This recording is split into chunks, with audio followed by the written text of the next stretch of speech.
he was having like poltergeist activity, hearing disembodied voices, he was hallucinating, he was having bruising, and then on top of that he was seeing these lights. And John Keel was a big proponent of this idea that it was all connected. Poltergeist activity and ghosts and Bigfoot. He thought it was all part of the same thing. And this is one of those cases where you have a whole bunch of everything happening, and it's very strange, and it possibly culminates with him being taken. Marcus Schmidt, a pseudonym, then 13, was living with his parents in Stuttgart, Germany. At the time, his life was pretty mundane, attending school during the day and busying himself at sports in his off hours. Beginning in March 1971, his world was suddenly upended with the appearance of strange lights in the woods behind his house. From his bedroom window, he had a clear view of a nearby forest nature preserve, and on several nights he saw an extraordinary strong light that descended and disappeared behind the trees. This carried on for several weeks, and then it all but vanished, though his troubles were only just beginning.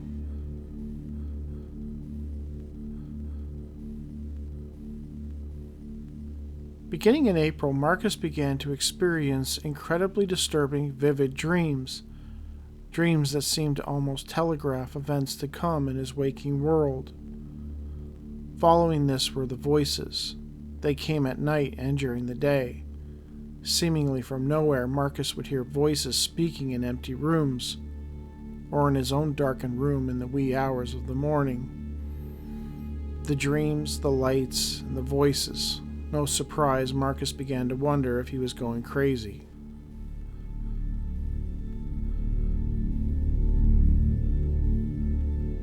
In early May, Marcus peered out his window one evening and was surprised to see that the odd light had returned to the forest. Between May 8th and May 12th, the lights appeared almost every night. At school, Marcus found himself feeling dizzy and began to notice strange bruises on his legs. Further, he began to hallucinate, observing things that his classmates could not, including a strange oval-shaped shadow that seemed to manifest on the blackboard.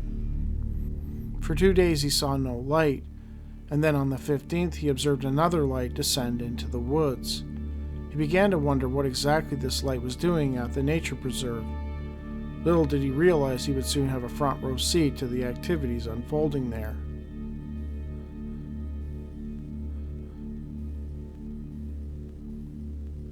On Wednesday the 19th, Marcus had been out visiting some school friends. It was getting dark, and so he was making the trek back home. His walk home took him past the nature preserve, and on this night he again observed a very bright light among the trees. He became curious about what was going on and decided to cautiously approach the area. The light was bright, but it did not bother his eyes. Marcus noticed a calming sensation coming over him, and he sensed that it was coming from the light, that it was somehow manipulating his senses.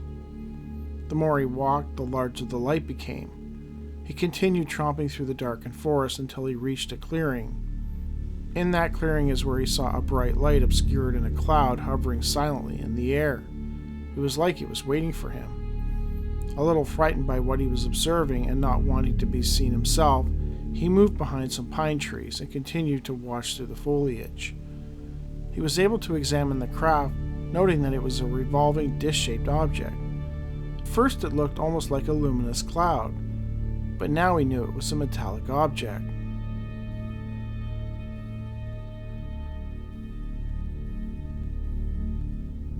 As Marcus watched, the craft slowly began to descend towards the ground.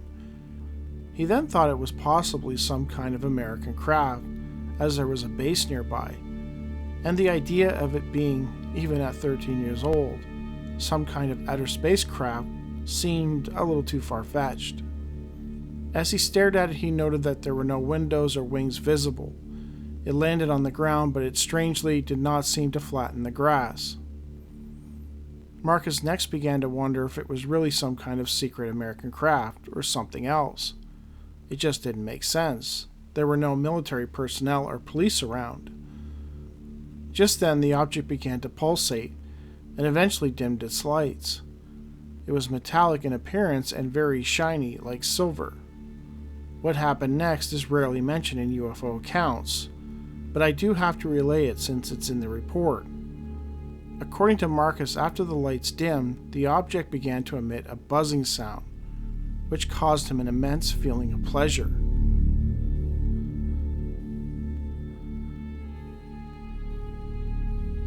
Still hiding behind the tree, Marcus heard the sound of a door opening. He then saw a ramp descend to the ground, and it appeared striated.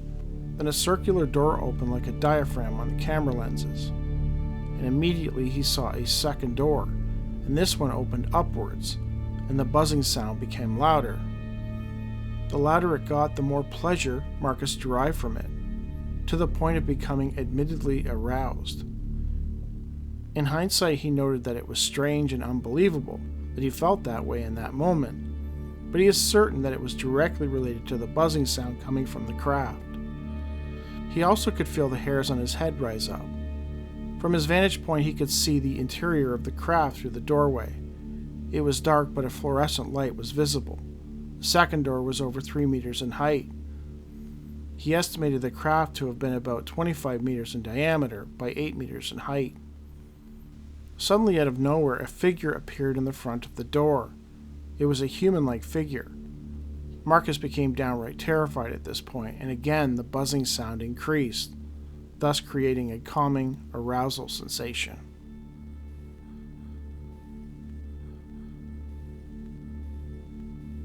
The figure Marcus estimated was about 5'9" and wore a scuba diver suit, very tight-fitting and silver in color, with ankle-length boots that seemed to be made out of cloth. He wore a gold belt around his waist. The belt had a large buckle with a sort of symbol on it. He also wore a round black helmet which covered his facial features. The figure began to walk down the ramp. It was an ominous sight. Marcus could feel his heart beating loudly. The figure walked 5 or 6 meters away from the ramp, and at this time Marcus heard a voice in his head. "Don't be afraid." He heard it very clearly in his mind. There was no doubt about this. The figure then stopped and began to handle an implement he was carrying in one of his hands, which was luminous and gave off green flashes. He would move it around like an incense stick. Incredibly, and without ever bending down, the entity had made a hole in the ground. The earth seemed to gather itself around the hole by itself, like magic. It was all very strange. Marcus was in disbelief at what he was seeing. The hole was about a 1/4 meter in depth and about 50 centimeters in diameter. At this time, the entity bent down and extracted something from inside the hole. It was a ball or sphere about 30 to 40 centimeters in diameter and covered in spikes. He stood up holding the sphere and opened it up. Once he did that, there was a flash of light, and everything in the forest suddenly became green in color. The trees, the ground, everything. But the most baffling part of the whole thing was that everything appeared to become transparent once bathed in the green light.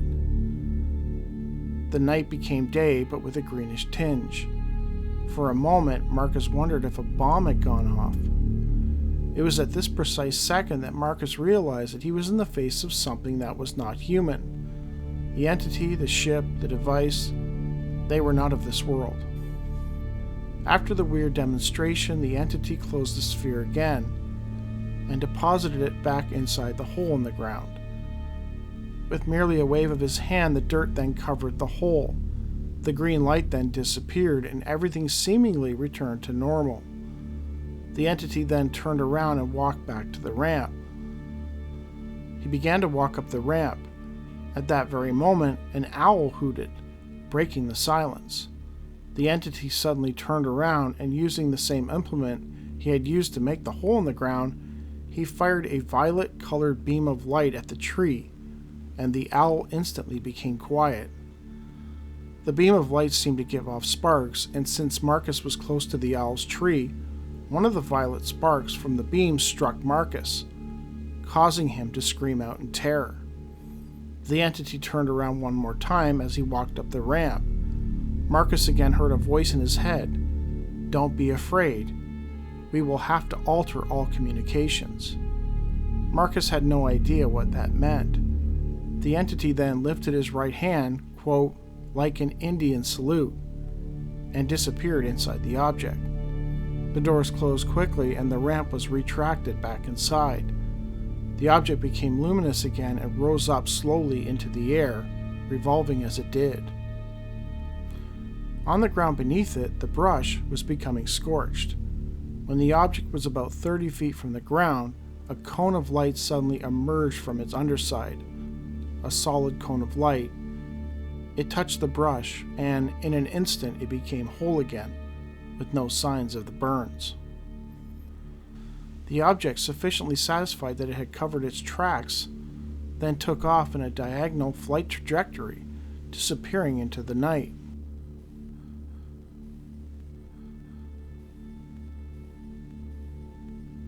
Marcus Schmidt returned home and realized that 2 hours had gone by.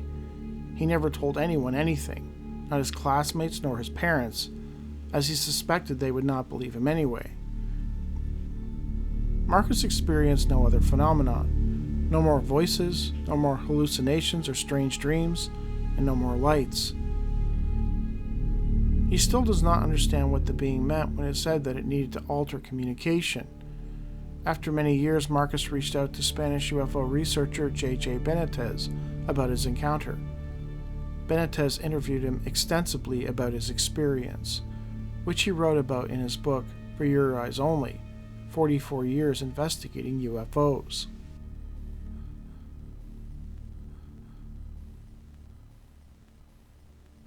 This case has all the usual chestnuts, appearing in so many encounter reports regardless of where in the world they occur. From a strange wand-like object to a Pandora's-like box or sphere, which, when open, releases a flash of light and all types of high strangeness begin to play out. There's a being that obscures his face, an owl, mental intrusion, and a weird riddle-like comment spouted by the entity, a comment that can be interpreted in multiple different ways.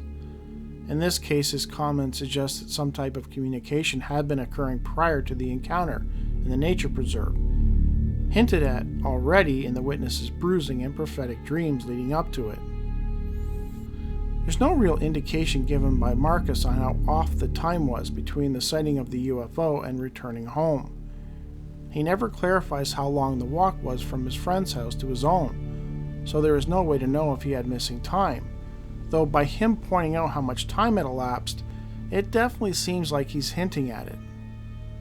Another interesting component of this encounter is the arousal factor. Marcus indicates that he became aroused seemingly due to the sound the craft was emitting. This is one aspect of encounters that is rarely, if ever, mentioned, minus some cases in which reproduction seems to be the end goal of the abduction, for example, the Felis Boas case. I think this might be the missing ingredient of the story, and I suspect that Marcus was being primed for the extraction of genetic material, to put it less crudely. Though I suspect also that this portion of his memory might have been purposely removed and might refer directly to the entities wanting to alter the communication. The arousal, the proverbial hole, the flash of light, the sphere, representative of a fertilized egg, all of this seemingly points to the reproductive process. I can't verify this in any way, but I wonder if Mr. Schmidt was infertile, and the entities had no more use for him, hence the lack of further communication. The detail of the owl in the tree is the chef's kiss for me, pointing to the very real possibility that at least part of Marcus's recall involved an erected screen memory by the beings. Overall, Mark Schmidt's case is fascinating not only for what it reveals, but also what it doesn't.